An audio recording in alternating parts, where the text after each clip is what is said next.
Hello student, I am Kanchan and you are watching KS classes. जैसा कि मैंने आपको क्लास 11th कार्यपालिका का फर्स्ट पार्ट ऑलरेडी मैंने आपको प्रोवाइड करा दिया है। यह आपका सेकंड पार्ट है जिसके अंदर आज हम श्रीलंका की अर्ध अध्यक्षात्मक कार्यपालिका को पढ़ेंगे और साथ ही जो भारत की संसदीय कार्यपालिका है वो किस तरह से वर्क करती है, राष्ट्रपति की पोजीशन क्या है, तो इन सब के बारे में हम पढ़ेंगे। तो हम सबसे पहले देखते हैं कि जो श्रीलंका है उसकी किस तरह की कार्यपालिका है। आप सभी को मैंने लास्ट वीडियो में बताया था कि जो श्रीलंका की कार्यपालिका है वह कैसी है, अर्ध अध्यक्षात्मक, जिसके अंदर राष्ट्रपति देश का प्रधान होता है और प्रधानमंत्री सरकार का प्रधान होता है और साथ ही इन दोनों के जो इलेक्शन है वो प्रत्यक्ष मतदान से होते हैं। तो हम देख सकते हैं कि ये संसदीय और अध्यक्षात्मक दोनों के मेल से बना है। तो 1978 में अगर हम बात करें श्रीलंका की, तो इनके कॉन्स्टिट्यूशन यानी संविधान में कुछ चेंजेस किए गए, संशोधन किया गया और यहाँ पर अर्ध अध्यक्षात्मक कार्यपालिका लागू की गई। तो यहाँ पर क्या होता है, मैंने आपको भी बताया कि जो राष्ट्रपति होता है वो जनता प्रत्यक्ष रूप से राष्ट्रपति को चुनती है और इसके अंदर ये एक पॉसिबिलिटी होती है कि जो राष्ट्रपति और प्रधानमंत्री है वो एक ही पार्टी के, एक ही दल के हो सकते हैं या अलग अलग दल के हो सकते हैं। अब यहाँ पर एक बात देखने वाली है, अगर राष्ट्रपति और प्रधानमंत्री अगर अलग अलग दल के होंगे तो हो सकता है कि अगर कोई पॉलिसीज है, कोई नीतियाँ लागू करनी है तो उनके अंदर थोड़े से विवाद हो सकते हैं, लड़ाई झगड़े हो सकते हैं। और इनके संविधान में राष्ट्रपति को व्यापक ज़्यादा से ज़्यादा शक्तियाँ दी गई हैं। तो राष्ट्रपति संसद में बहुमत वाले दल के सदस्यों में से प्रधानमंत्री चुनता है, यानी ये सेम हमारे भारत कंट्री की तरह है।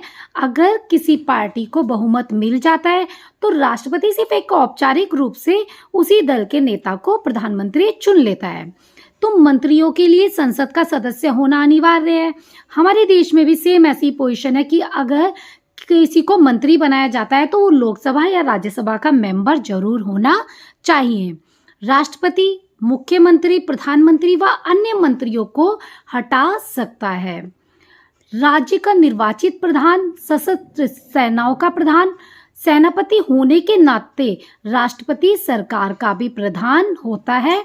राष्ट्रपति को 6 वर्ष के लिए चुना जाता है और उसे संसद की कुल सदस्य संख्या के 2/3 बहुमत से पारित प्रस्ताव के द्वारा हटा सकते हैं। यानी अगर लोकसभा और राज्यसभा 2/3 बहुमत से मतदान दे तो यहाँ पर श्रीलंका के राष्ट्रपति को हटाया जा सकता है। तो ये था हमारा श्रीलंका के टॉपिक के बारे में। अब हम देखते हैं कि हमारे भारत में जो संसदीय कार्यपालिका है वो कैसे गठित हुई और किस तरह से वह काम करती है, राष्ट्रपति की क्या पोजीशन है, तो इन सब के बारे में हम देखते हैं। तो भारत में संसदीय कार्यपालिका, तो अगर हम अपने संविधान निर्माताओं की बात करें, यानी आप सभी को पता है कि हमारा संविधान कब बना था। हमारा संविधान 26 जनवरी 1950 को बनकर तैयार हो गया था, मतलब लागू किया गया था। और बनकर कब तैयार हुआ था, 26 नवंबर 1949 को हमारा संविधान बनकर तैयार हुआ और लागू हुआ था 26 जनवरी 1950 को। तो जब हमारा संविधान बन रहा था तो संविधान निर्माता एक ऐसी सरकार चाहते थे कि जो जनता की अपेक्षाओं के प्रति संवेदनशील और उत्तरदायी हो, यानी जनता जो जो चीजें चाहती है उनको पूरा कर सके और अगर उनके लिए उत्तरदायी हो। अगर जनता जवाब चाहती है कि ये चीज़ क्यों नहीं होती, उसके लिए उनके पास जवाब उपलब्ध हो। तो संविधान निर्माता एक ऐसी सरकार चाहते थे जिसमें एक शक्तिशाली कार्यपालिका हो लेकिन साथ साथ उसमें व्यक्ति पूजा पर पर्याप्त अंकुश लग सके। जैसे अगर हम अमेरिका देश की बात करें तो उसके अंदर राष्ट्रपति को बहुत महत्व दिया जाता है और वह कार्यपालिका के प्रति उत्तरदायी नहीं है। और मैंने आपको लास्ट वीडियो में बता ही दिया था कि कार्यपालिका क्या होती है। प्रधानमंत्री, राष्ट्रपति और मंत्रियों से मिलकर और साथ ही जो स्थायी सदस्य होते हैं IAS, IPS, इन सब से मिलकर हमारी कार्यपालिका बनती है। तो इसके अंदर किसी एक व्यक्ति को ज्यादा हक ना मिल सके तो ऐसा नहीं चाहती थी, इसीलिए इन्होंने संसदीय कार्यपालिका को चुना। तो संसदीय व्यवस्था में कार्यपालिका विधायिका या जनता के प्रतिनिधियों के प्रति उत्तरदायी होगी, यानी कार्यपालिका को विधायिका को भी जवाब देना होगा। विधायिका आपकी संसद हो गई तो वहां उनको भी जवाब देना होगा, और जितने भी जनता के प्रतिनिधि हैं तो उन सब के प्रति वो उत्तरदायित्व होगी। तो इस व्यवस्था के अंतर्गत राष्ट्रपति भारत में राज्य का औपचारिक प्रधान होता है और प्रधानमंत्री और मंत्रिपरिषद राष्ट्रीय स्तर पर सरकार चलाते हैं। तो आप सभी को पता है कि हमारे राष्ट्रपति की स्थिति कैसी है। हमारे राष्ट्रपति कोई भी जब विधेयक बन रहे हैं, कानून बन रहे हैं, तो उनमें पार्टिसिपेट नहीं करता, सिर्फ उनको राष्ट्र में सिग्नेचर करते हैं तो वो विधेयक पारित हो जाता है। जबकि एक्चुअल में जो गवर्नमेंट है उसको कौन रन करता है? प्रधानमंत्री और साथ ही साथ मंत्रिपरिषद। राज्य के स्तर पर भी राज्यपाल, मुख्यमंत्री और मंत्रिपरिषद मिलकर सरकार चलाते हैं। तो भारतीय संविधान में औपचारिक रूप से संघ की कार्यपालिका शक्तियां किसको दी गई हैं? राष्ट्रपति को। यहाँ आपको ध्यान देने की बात है कि औपचारिक रूप से, यह तो कहा गया है कि सारी शक्तियां किसमें निहित है? राष्ट्रपति में, लेकिन राष्ट्रपति के नाम से इन शक्तियों का प्रयोग कौन करता है? प्रधानमंत्री और मंत्रिपरिषद। अब हम ये देखते हैं कि किस तरह से हमारे देश में राष्ट्रपति का चुनाव किया जाता है। आप सभी को पता है कि जो हमारे देश में राष्ट्रपति का जो चुनाव होता है वो 5 वर्ष तक होता है, यानी 5 वर्ष तक अगर कोई व्यक्ति राष्ट्रपति पद के लिए चुन गया है तो वह 5 वर्ष तक कार्य करेगा। और राष्ट्रपति का निर्वाचन अप्रत्यक्ष रूप से होता है, यानी जनता डायरेक्ट राष्ट्रपति को कभी भी नहीं चुनती, बल्कि कौन चुनता है उनको? जितने भी निर्वाचित विधायक है, यानी जनता ने क्या चुना है? विधायक को चुना है और सांसद को चुना है, तो वही लोग मिलकर राष्ट्रपति को चुनेंगे।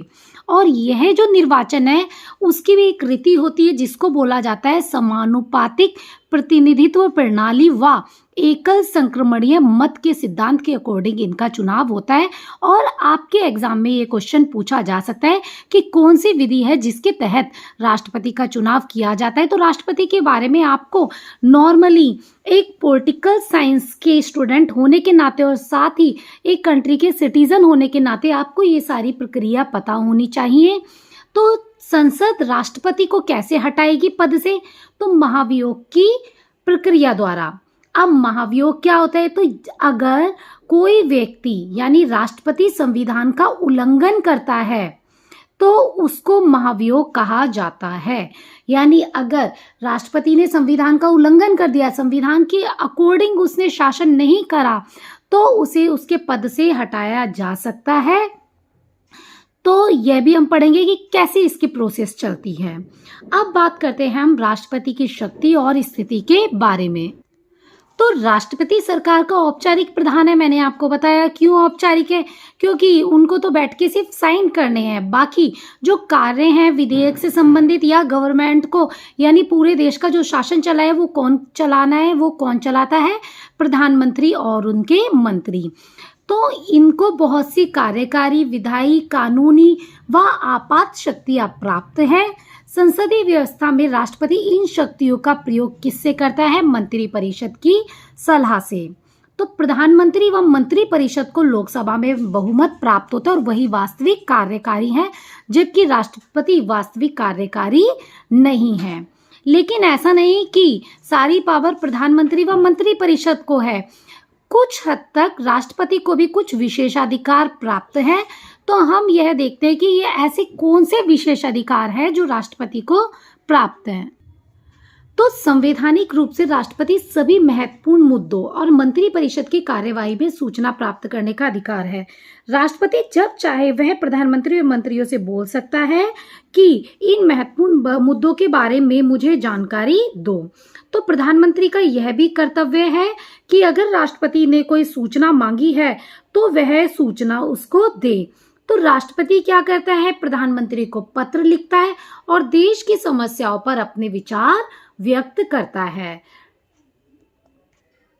और 3 अवसर ऐसे आते हैं जब वह विशेषाधिकार का प्रयोग करता है। तो राष्ट्रपति मंत्री परिषद की सलाह को लौटा सकता है।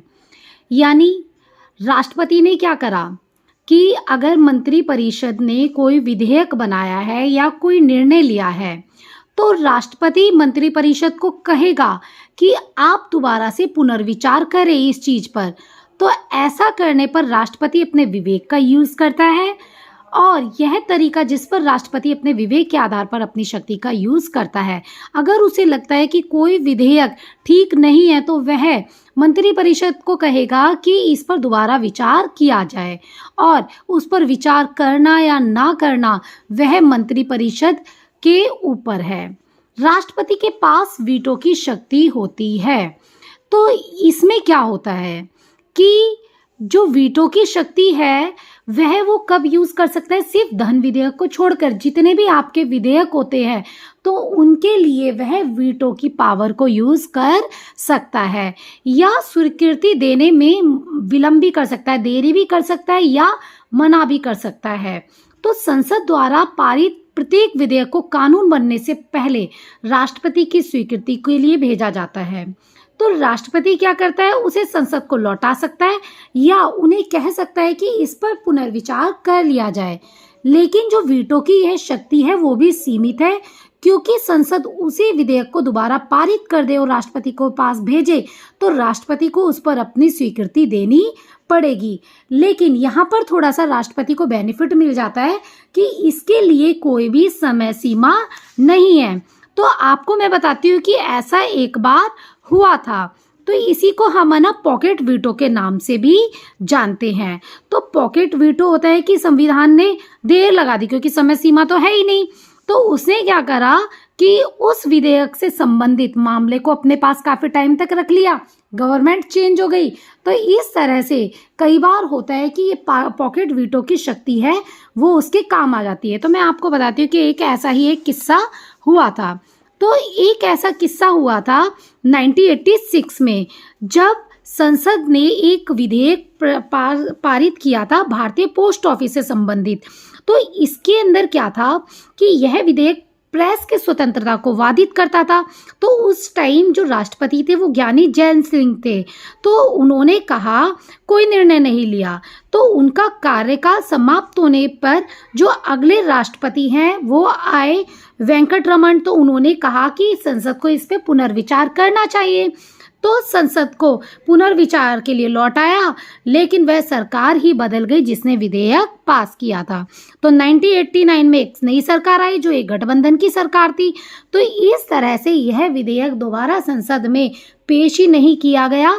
तो ये जो ज्ञानी जैल सिंह है, इन्होंने इस विधेयक को स्वीकृति देने के निर्णय में थोड़ी सी देर करी, तो इसका बेनिफिट यह हो गया कि यह विधेयक कानून नहीं बन सका। तो आपको पता है कि ये कानून कब बनेगा, जब संसद के दोनों सदन इसे पारित कर दे और साथ ही राष्ट्रपति इस पे सिग्नेचर कर दे तो कोई भी विधेयक कानून बन जाता है। लेकिन यहाँ पर वह विधेयक कानून का रूप धारण नहीं कर सका। तो अब चलते हैं हम अपने तीसरे पॉइंट की तरफ। तो आपका थर्ड पॉइंट यह है कि राष्ट्रपति प्रधानमंत्री की नियुक्ति करता है। तो आप सभी को पता है कि प्रधानमंत्री कौन बनता है। तो लोकसभा में जिस दल को बहुमत मिल जाता है तो उसे प्रधानमंत्री नियुक्त किया जाता है। तो यहाँ पर ऐसा नहीं कि राष्ट्रपति का कोई विशेषाधिकार है। सीधी सी बात है, चुनाव में जो नेता जीता, जिस नेता की पार्टी जीती तो उसे बहुमत ऑलरेडी प्राप्त हो गया, तो राष्ट्रपति उसे कहेगा कि आप आइए और प्रधानमंत्री की नियुक्ति कर देता है, तो उसको प्रधानमंत्री बना देता है। लेकिन राष्ट्रपति को विशेषाधिकार भी प्राप्त होता है। ये कब होता है, जब किसी भी पार्टी को बहुमत ना प्राप्त हो और गठबंधन की सरकार बन जाए, यानी दो पार्टी मिलकर अपनी सरकार बनाए तो उसे गठबंधन की सरकार कहते हैं।